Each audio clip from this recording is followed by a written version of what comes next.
Hello అందరికీ.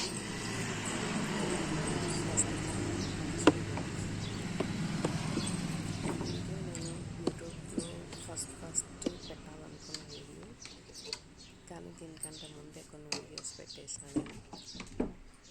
ఈ వీడియోకి వాయిస్ ఇవ్వడానికి చాలా టైం పట్టిందనమాట. నాకు వీడియో నేను అనుకున్నట్టు షూట్ చేయడానికి టైం పట్టింది, దీనికి వాయిస్ ఇవ్వడానికి టైం పట్టింది. ఈ వీడియో తీయడానికి ముందే నేను వాకిలి మొత్తం ఊడ్చేసినది. ఫ్రైడే రోజు, ఇది ఫ్రైడే ఆర్ సండే.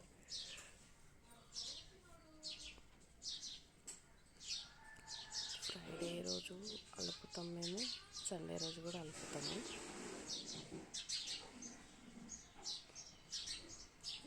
ఫ్రైడే రోజేమో మామూలుగా అందరూ వాళ్ళకి ముగ్గు పెడతారు. సండే రోజేమో మా ఇంట్లో మాలయ్య దేవుడు అంటే నమ్ముతారు కాబట్టి సండే రోజు కంపల్సరీ వాళ్ళకి ముగ్గేసి దీపం పెట్టాలని చెప్పి అంటది మా అత్తమ్మ. ఇంకా మా ఫ్యామిలీ వచ్చేసి జాయింట్ ఫ్యామిలీ.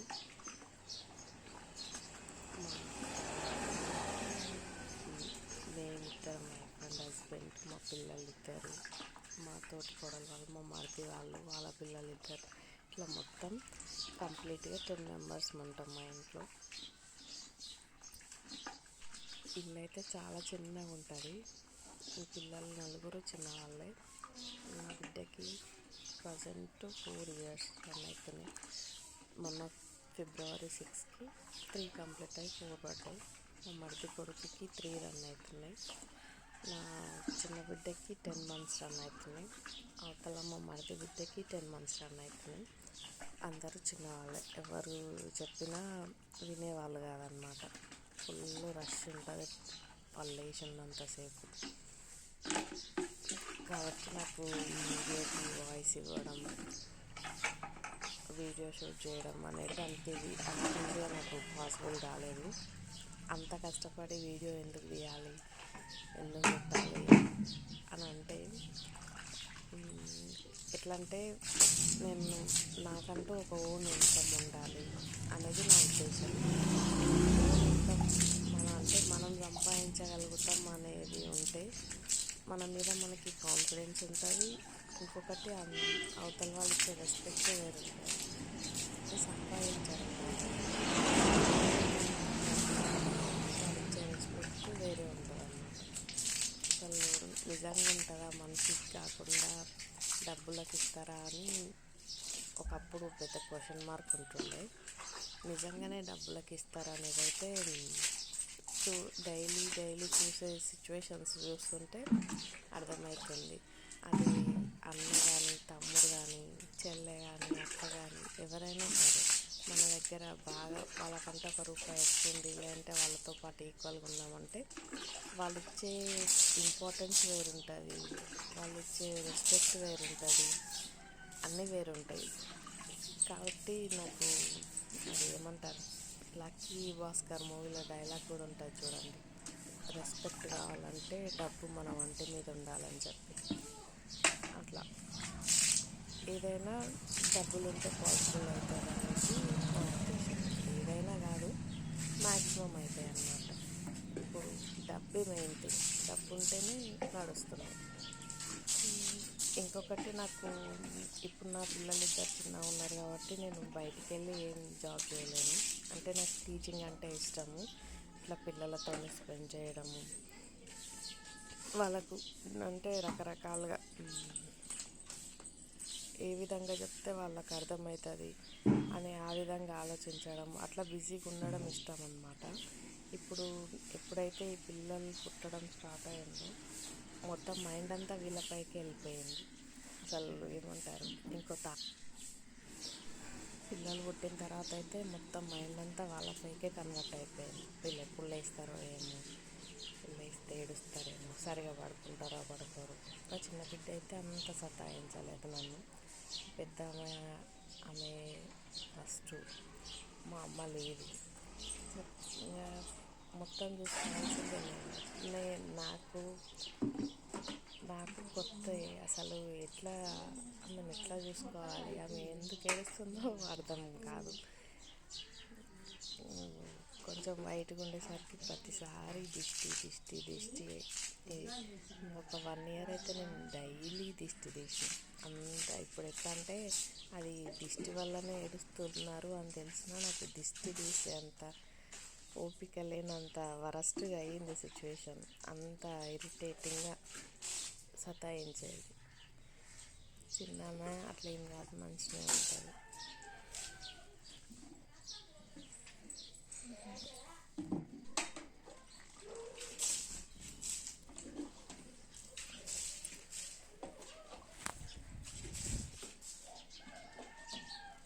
మాది జాయింట్ ఫ్యామిలీ అని చెప్పిన కదా, కొన్ని సిచ్యువేషన్స్ కొన్నిసార్లు కంపేర్ చేసుకుంటే ఎంత ఇరిటేటెడ్గా ఉంటుందంటే అసలు ఎందుకు ఇట్లా ఇద్దరిని ఒకేలాగా చూడరు, అత్త అయినప్పుడు కోడలు ఇద్దరిని ఈక్వల్గా చూడాలి, అట్లా ఎందుకు ఉండరు, ఒకరంటేనే ఎందుకు ఇష్టం ఉంటుంది, ఒకరి పిల్లలంటేనే ఎందుకు ఇష్టం ఉంటారు, ఇట్లాంటివి ఎన్నో అసలు డైలీ పొద్దున్నే ఇవి చూసి ఎట్లా అంటే నేను ఇంపార్టెన్స్ లేని వాటికి ఇంపార్టెన్స్ ఇచ్చి మైండ్ ఖరాబ్ చేసుకుంటున్నానా అనిపిస్తుంది అసలు.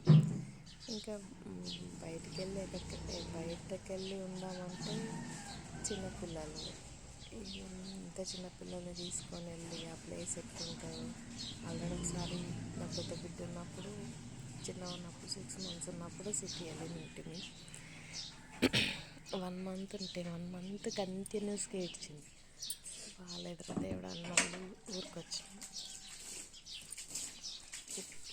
ఈ వీడియోకి ఇప్పుడు వాయిస్ ఇస్తుంటే కూడా ఎంతోమంది నా ముందు కదులుతున్నారు, ఈ మాటలన్నీ విని ఏమనుకుంటారో అని చెప్పి. కానీ ఒక సిచ్యువేషన్ అప్పుడు మనం అంటే బాగా వరస్టులు ఉన్నామనంటే హెల్ప్ చేయడానికి ఎవరు ఉండరు. అసలు ఒక మాట చెప్పి ఊరుకుంటారు. నేను ఫేస్ చేసిన కొన్ని సిచ్యువేషన్స్ అంటే వాళ్ళు అట్లాంటి వాళ్ళని కాదు అర్థం, కానీ ఎవరిని నేను బ్లేమ్ చేసి చెప్పట్లేను, కానీ ఆ సిచ్యువేషన్ అట్లా అన్నమాట. ఇప్పుడు నాకు కుదిరినట్టే అందరికి కుదరాలని ఉండదు. కాకపోతే నేను కొన్ని సిచ్యువేషన్స్ ఫేస్ చేసిన, వీటన్నింటికి డబ్బే కారణం అనిపించింది నాకైతే. డబ్బు ఉంటే మేబీ నేను ఫేస్ చేసిన ప్రాబ్లమ్స్ వల్ల ఒక 80% క్లియర్ ఉంటుండే. కాబట్టి నాకు మెయిన్ థింగ్, నాకంటూ నేను ఒక ఓన్గా మనీ క్రియేట్ చేసుకోవాలి, నాకంటూ ఒక రెవెన్యూ ఉండాలి, మంత్లీ పర్టికులర్ ఎంతో అంత ఇన్కమ్, ఇది నాది, నేను సంపాదించుకున్నా అనేది ఉండాలి అని నేను బాగా గట్టి నిర్ణయం తీసుకున్నాను అన్నమాట. అందుకే ఈ వీడియోస్ ఇంత కష్టమైన వీడియో తీయాలనుకోవడం, పెట్టడం.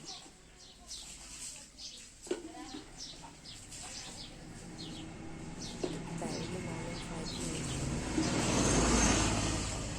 5కి లేస్తే 6:30కి అట్లా పడుకుంటాను. ఎట్లనో ఈరోజు వీడియో తీసుకుంటుంటే పడుకోలేదు కాబట్టి నేను ఈ వీడియో మొత్తం షూట్ చేయగలిగాను.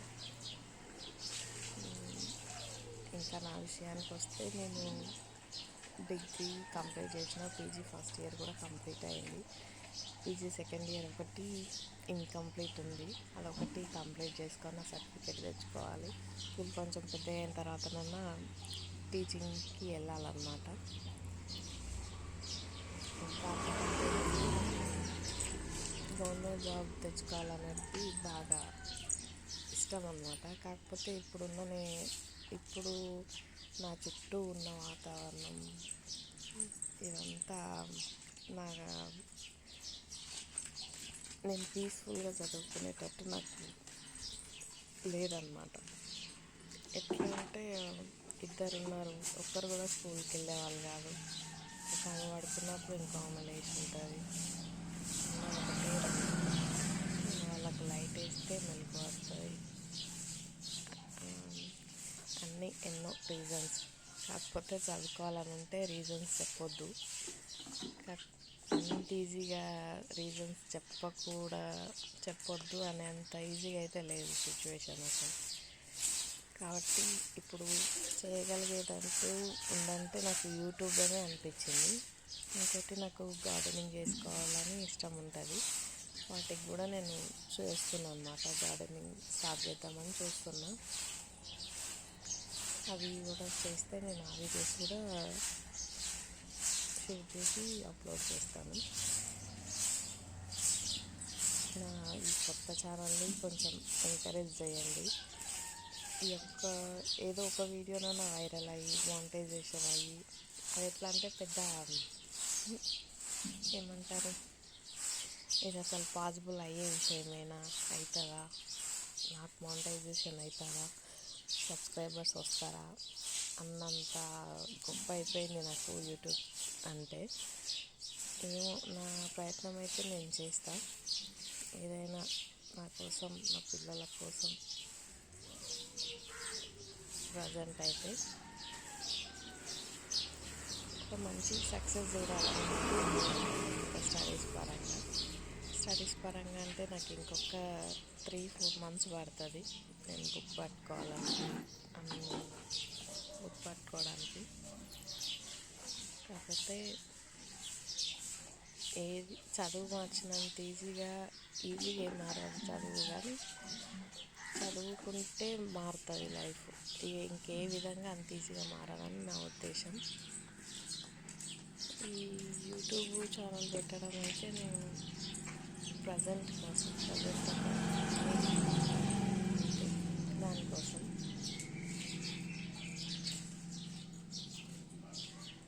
ప్రతిరోజు నాకు ఒక్క సిచ్యువేషన్ అన్నా ఎదురవుతుంది. అంటే మేము ఈ స్టడీస్ని నమ్ముకొని ఖాళీ ఉన్నందుకు ఏంది లైఫ్ ఎన్నో చేంజ్ అవుతుంది, ఇంకా ఎన్ని రోజులు ఇట్లా అని అనుకునేటట్టు డైలీలో ఒక్క సిచ్యువేషన్ అన్నా నాకు ఎదురవుతుంది. అందులో నాకు ఇంకా 2 బిడ్డలే, అది ఇంకా పెద్ద విషయం.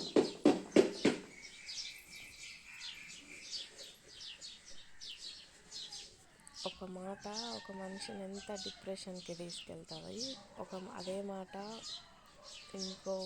ఇంకో మాట అంటే ఒక మనిషి ఒక మాట అనే ముందు ఆ మాట ఎంతవరకు తీసుకెళ్తుంది, ఈ మాట మనం అంటే వాళ్ళకి ఏమన్నా సంతోషం కలుగుతుందా, లేకుంటే బాధ అయితే మనం ఎంత బాధనిస్తున్నాం ఈ మాట వల్ల అనేది అంత ఈజీగా ఆలోచించకుండా అనేస్తారు అసలు. అట్లాంటివి నేనైతే ఎన్ని చూస్తున్నాను. అది మొత్తం అంతేనండి. అట్లాంటి సిచ్యువేషన్స్ మార్చుకోవడం కోసమే నా ఈ తాపత్రయం. ప్లీజ్ నా ఛానల్ని సబ్స్క్రైబ్ చేసుకోండి.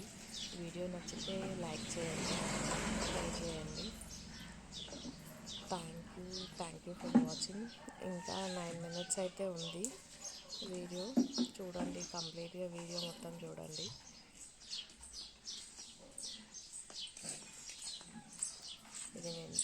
ఈ వీడియో షూట్ చేసింది January 31. నేను ఇంకా ఎన్నో మాటలు చెప్పాలనుకున్నా.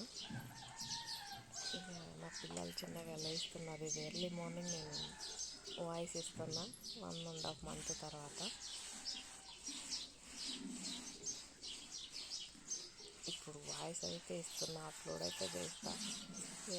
రెస్పాండ్ ఎట్లా ఉంటుందో చూడాలి. ఉంటారు కదా ఆల్రెడీ, అంటే మనకు తెలిసిన వాళ్ళ కామెంట్స్ అవన్నీ రిసీవ్ చేసుకోవాలి.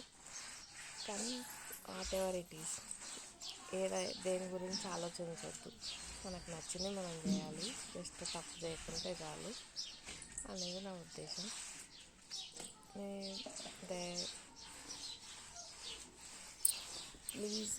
ప్లీజ్ అండి, ఈ ఛానల్ని సబ్స్క్రైబ్ చేసుకొని సపోర్ట్ చేయండి. Thank you for watching. ఇది తిన్న తర్వాత మా ఆయన అంటారు, మామూలుగా అయితే మాటలు బాగానే ఇంత గట్టిగా మాట్లాడతావు కదా, ఇక్కడ మాట్లాడడానికి ఏమవుతుంది, మాటలే వస్తలేవు నీకు అని అంటాడు. కానీ అంత ఈజీ అయితే కాదు. వాయిస్ ఇచ్చి ఎడిటింగ్ చేసుకొని థంబ్నెయిల్స్ చేసి వీడియోస్ అప్లోడ్ చేయడం అయితే. కానీ నేను మ్యాక్సిమం ట్రై చేస్తున్నా బెస్ట్ కంటెంటే ఇవ్వాలని చెప్పి.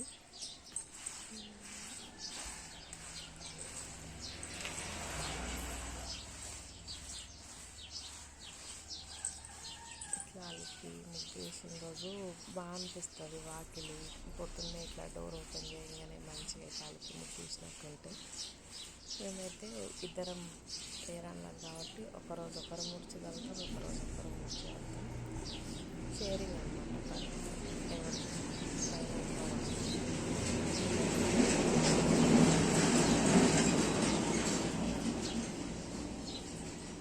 మొత్తానికైతే నేను ఈరోజైతే లేపలేదు నా బిడ్డ.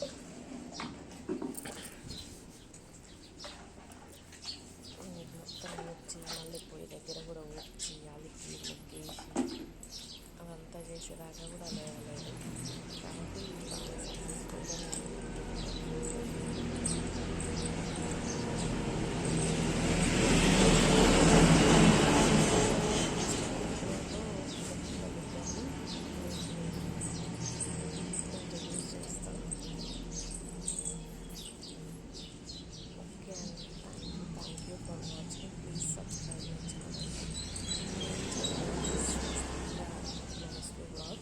చెప్పిన కదా ఆల్రెడీ వీడియోలో. పెద్దమ్మాయి పేరు స్వస్తిక, చిన్నమ్మాయి పేరు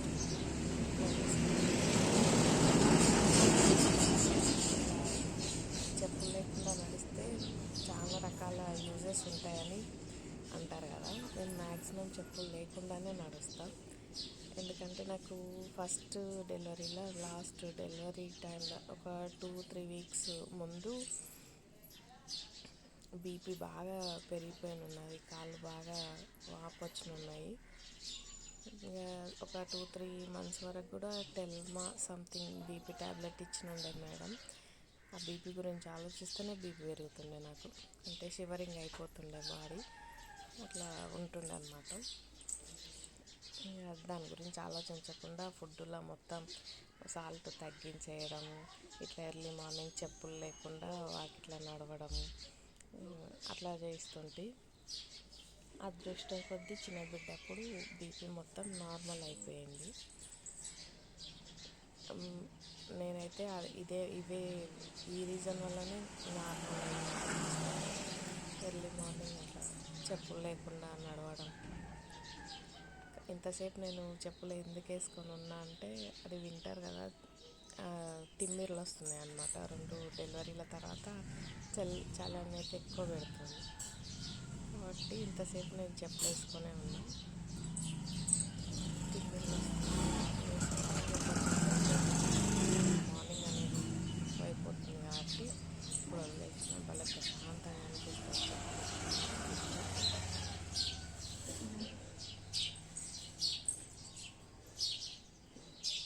పెద్దామప్పుడు ఓన్లీ 2 weeks ముందు మాత్రమే బీపీ పెరిగి ఉండే.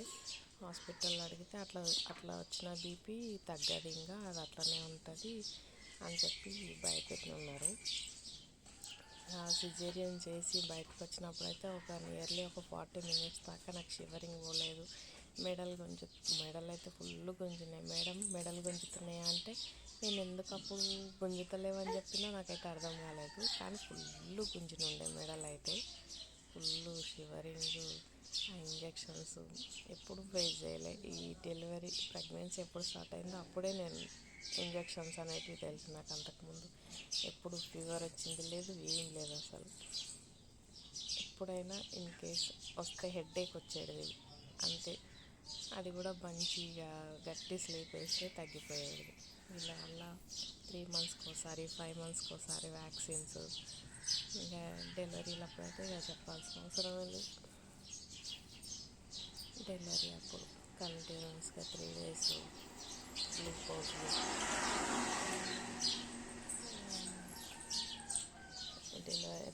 డిశ్చార్జ్ అయిన దాకా ఇంజెక్షన్ చేతికి అట్లనే ఉండడం.